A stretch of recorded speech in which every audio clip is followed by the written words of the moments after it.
ಈ ದೇವಿಯ ಮೇಲೆ ಒಂದು ಕೃತಿ. ದೇವಿ ಅಂದರೆ ನಮಗೆಲ್ಲ ತಿಳಿದಿರೋ ಹಾಗೆ ಆ ತ್ರಿಪುರ ಸುಂದರಿ ನಾವು ಏನು ಶಿಲೆಗಳಲ್ಲಿ ನೋಡ್ತೀವೋ ಅದೊಂದು. ಇನ್ನೊಂದು ಪ್ರಕೃತಿ ಮಾತೆ, ಪ್ರಕೃತಿಯಲ್ಲೇ ಆ ನೇಚರಲ್ಲೇ ಗಾಡ್ ಇರುವಂಥದ್ದು ಅಥವಾ ಗಾಡೆಸ್ ಇರುವಂಥದ್ದು. ಸೊ ನಾನು ಮೌಂಟ್ ಕೈಲಾಶ್ ಯಾತ್ರೆಗೆ ಹೋದಾಗ ಸೊ ಅಲ್ಲಿ ಮಾನಸ ಸರೋವರ ನೋಡಿದಾಗ ನನಗೆ ಆದಂತಹ ಭಾವನೆಗಳನ್ನ ಅಲ್ಲಿ ರಚನೆ ಮಾಡಿದಂತಹ ಕೃತಿ ಇದು. ಸರೋವರ, ಮಾನಸ ಸರೋವರ ಅಂತ. ನನಗೆ ಸರೋವರ ಕಂಡಿದ್ದು ಮಾನಸ ಕಂಡಿದ್ದು ಕೈಲಾಸಕ್ಕೆ ಆಭರಣ ಆಗಿರೋ ಥರ ಕಂಡ್ಲು ಮಾನಸ. ಸೊ ಅದಕ್ಕೆ ಹೊಸ ರಾಗ ಕ್ರಿಯೇಟ್ ಮಾಡಿ ಕೈಲಾಸಾಭರಣ ಅಂತ ಅದನ್ನು ನೇಮ್ ಮಾಡಿ ಮಾನಸ ಸರೋವರ ಮಾನಸಳ ಬಗ್ಗೆ ಒಂದು ಕೃತಿ ಮಾಡಿದ್ದೀವಿ. ಸೊ ಇದು ನೇಚರ್ ಗಾಡೆಸ್. ಸೊ ಎಲ್ಲ ದೇವಿಯೂ ಅಲ್ಲೇ ತನಗೆ ಐಕ್ಯವಾಗಬಹುದು ಕೊನೆಗೆ. ಸೊ ಅದರಿಂದ ನೇಚರ್ನೇ ಗಾಡೆಸ್ ಅಂತ ಅಂದ್ಕೊಂಡ್ರೆ ಹೇಗೆ ಕಾಣಿಸ್ಬಹುದು ಅಂತ ಈ ಒಂದು ಕಾಂಪೋಸಿಷನ್. ಸರೋವರ, ಮಾನಸ ಸರೋವರ, ಕೈಲಾಸಾಭರಣ ರಾಗ.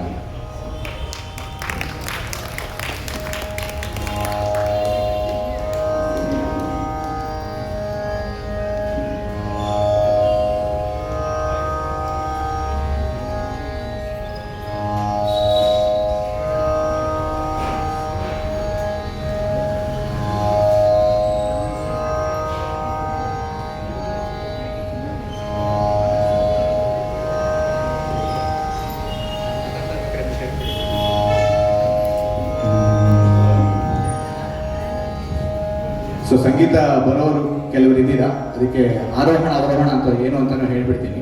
ಹೊಸ ರಾಗ ಆಗಿರೋ ಕಾರಣ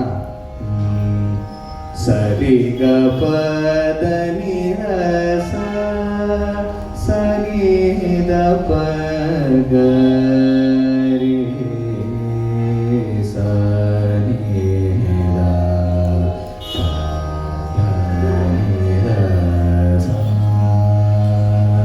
ಸರಿ ಗ ಪದ ನಿ ರ ಸ ಸ ನಿ ದ ಪ ಗ ರಿ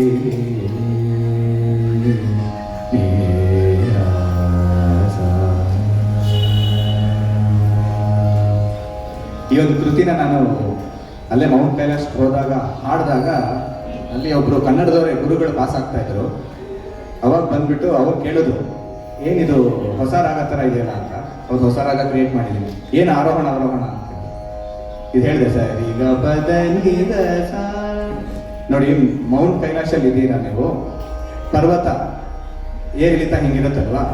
ಸೊ ನಿಮ್ಗೆ ಯಾಕೆ ಅನಿಸ್ತು ದನಿ ದಸಾನೇ ಮಾಡಬೇಕು ಅಂತ? ಏನೋ ಬಂತು ನೋಡಿ, ಪರ್ವತದಲ್ಲಿ ಇದ್ದೀರಾ, ದನಿ ದಸ ಹೋಗ್ಬೇಕು ಅನಿಸ್ತು, ವಾಪಸ್ ಹಿಂದಕ್ಕೆ ಬಂದು ಮೇಲಕ್ಕೆ ಹೋಗ್ತೀವಿ. ಅಂದರೆ ಪರ್ವತದ ಸ್ಟೈಲಲ್ಲೇ ಇದೆ ಸರಿಗಪ್ಪ ದನಿ ದಸ ಅನ್ನೋವಂಥದ್ದು ಅಂತ.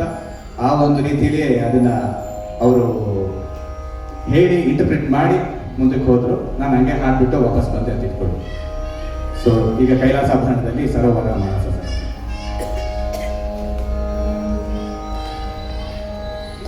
ಸರೋವರ ಮಾನಸ ಸರೋವರ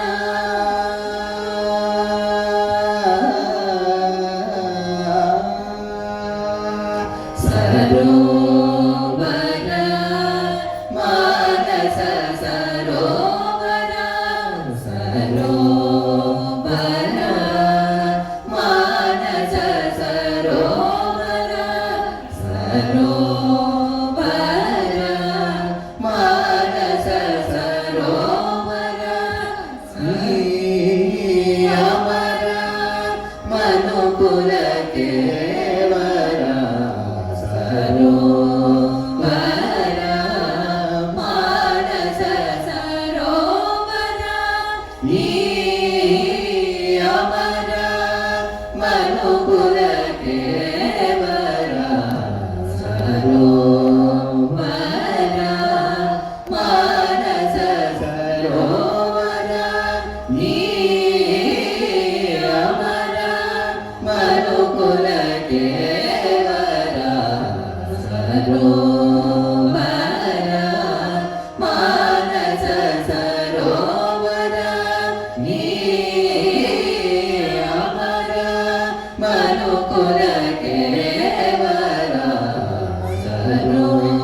वीक्षिणि सरोजिनि सद्योजात वीक्षिणि सरोजिनि सद्योजात वीक्षिणि सरोजिनि सद्योजात वीक्षिणि सरोजिनि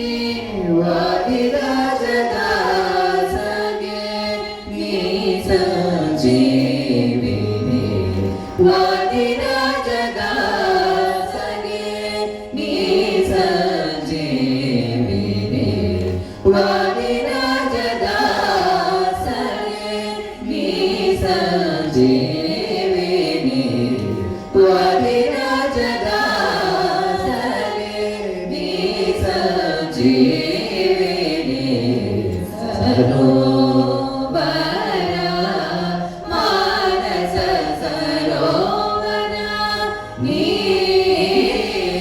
अमर मनुकुल केवल सरोवर